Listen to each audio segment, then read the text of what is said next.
وسلم على سيدنا مولانا محمد وعلى آله والكرم والإكرام الكريم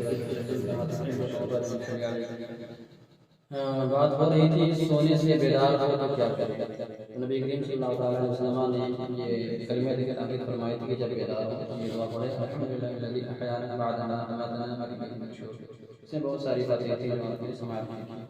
اسی کے متعلق آگے بھی ہے ایثار ثواب کا ایک طریقہ یہ بھی ہے.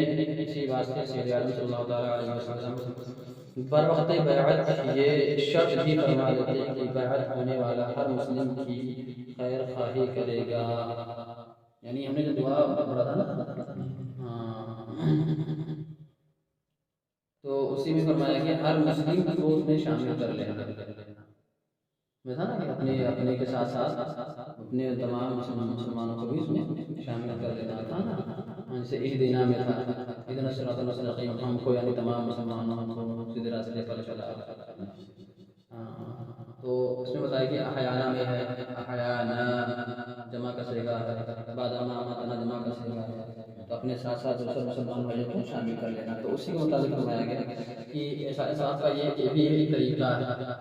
ایسا بھی ایک طریقہ ہے کہ اپنے ساتھ ساتھ مسلمان کو بھی نیکیوں میں ثواب میں شامل کرتے ہیں. ایسا کا یہ بھی ایک طریقہ ہے. اسی بات اسی جب کبھی بھی بیعت کرتے تھے تو آپ فرما دیتے تھے شرط پیش کرتے تھے کہتے تھے کہ یہ بیعت ہونے والا ہر مسلم کی خیر خواہی کرے گا یعنی تمام مسلم کی وہ بھلائی چاہے گا. بخاری شریف میں ہے کہ جریر ابن عبداللہ بجلی نے فرمایا کہ میں نے حبیب خدا صلی اللہ علیہ وسلم کے مبارک ہاتھوں پر اس شرط سے بیعت کی تھی کہ نماز پڑھتا رہوں گا زکوٰۃ دیتا رہوں گا اور ہر مسلمان کی خیر خواہی کرتا رہوں گا.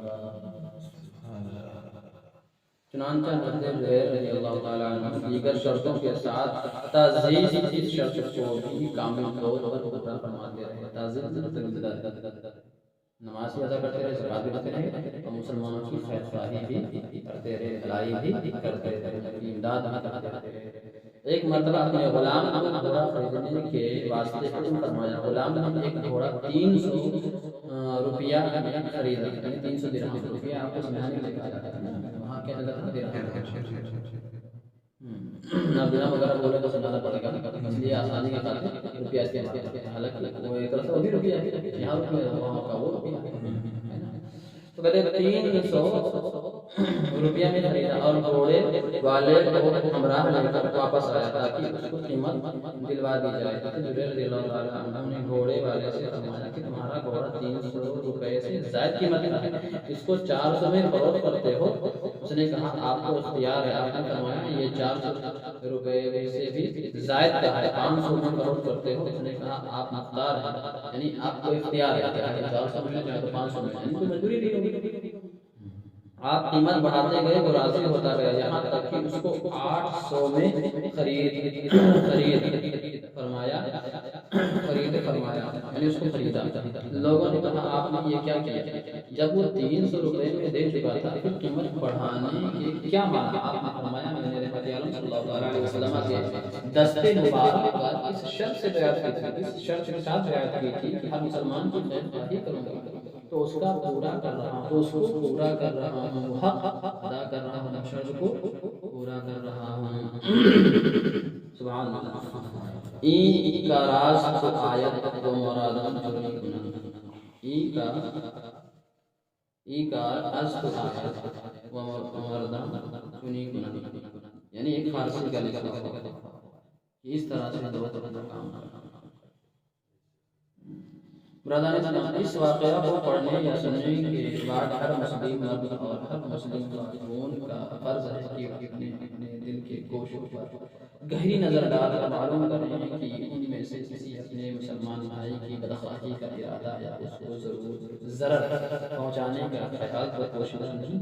اگر ہو تو فوراً قلب کو اس سے پاک رکھنا اور حضور قلب کی گہرائی سے حضور قلب کے ساتھ بارگاہ الہی میں عرض کریں یا رب محمد شب معراج کی دلہا کا صدقہ یا رب محمد کشور رسالت کے بادشاہ کا صدقہ یا رب محمد سبز گنبد والے آقا کا صدقہ. حضرت زبیر کی طرح ہمارے دلوں کو بھی مسلمان بھائیوں کی خیر خواہی کے جذبات سے اور ان کی طرح تعزیز پر عمل کرنے کی توفیق عطا فرمائے آمین۔ سید عالم صلی اللہ علیہ وسلم نے ان کلمات شکر کے اخیر میں وَإِلَيْهِ النُّشُورُ فرما کر مسئلہ معاد پر تنبیہ فرمائی اور یہ تعلیم دی کہ جو ذات نیند تاریخ کرنے کے بعد بیدار کرنے پر قادر ہے وہ اس پر بھی قادر ہے کہ دنیا میں موت دینے کے بعد قیامت کے دن زندہ فرمائے۔ بعض بعض موت ہے نا مرنے کے بعد زندہ کیا، اس لیے کہ نیند بھی ایک قسم کی موت ہے، اور یہ تعلیم بھی فرمائی کہ یہ ہر انسان کو مرنے کے بعد بیدار ہو کر اپنے اعمال کی جزا پانی ہے۔ آخر کا فرض ہے کہ اس کو پیش نظر رکھتے ہوئے عمل کرے کہ اس سے کافر نہ ہو۔ یہ باتیں ہونے کے بعد بیدار ہونے کی دعا میں اتنی سارے راز جو ہے پوشیدہ تھے جو اس بیان میں